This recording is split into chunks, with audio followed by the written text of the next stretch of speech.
Patuakhali medical college হাসপাতালে diarrhoea রোগীর চাপ এখনো কমেনি, আর আক্রান্ত রোগীদের মধ্যে শিশু ও বয়স্ক মানুষই বেশি। এদিকে বেড কম থাকায় বেশিরভাগ রোগীকেই মেঝেতে চিকিৎসা নিতে হচ্ছে। হাসপাতাল কর্তৃপক্ষ জানিয়েছে, রোগীর চাপ থাকলেও খাবার, স্যালাইন ও ওষুধের কোনো সংকট নেই। আহসানুল কবির রিপনের তথ্য ও ছবিতে প্রতিবেদন।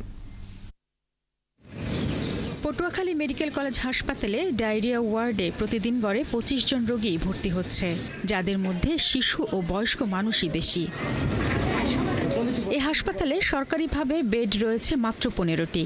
এছাড়া হাসপাতাল কর্তৃপক্ষ নিজেদের উদ্যোগে বারান্দায় আরও 6টি বেড দেয়। বেড সংখ্যা বর্তমানে 21টি, কিন্তু রোগী বেশি থাকায় বেশিরভাগ রোগীকেই মেঝেতে বিছানা পেতে চিকিৎসা নিতে হচ্ছে।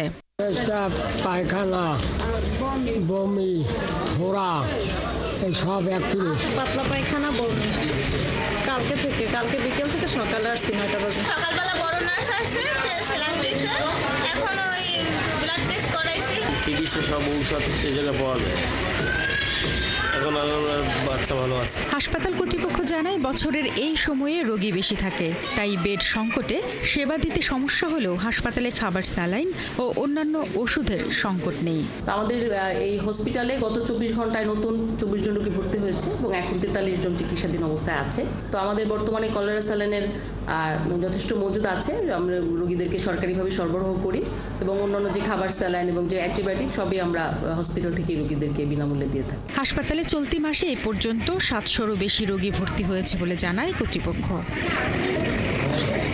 শারমিন স্বপ্না, 71।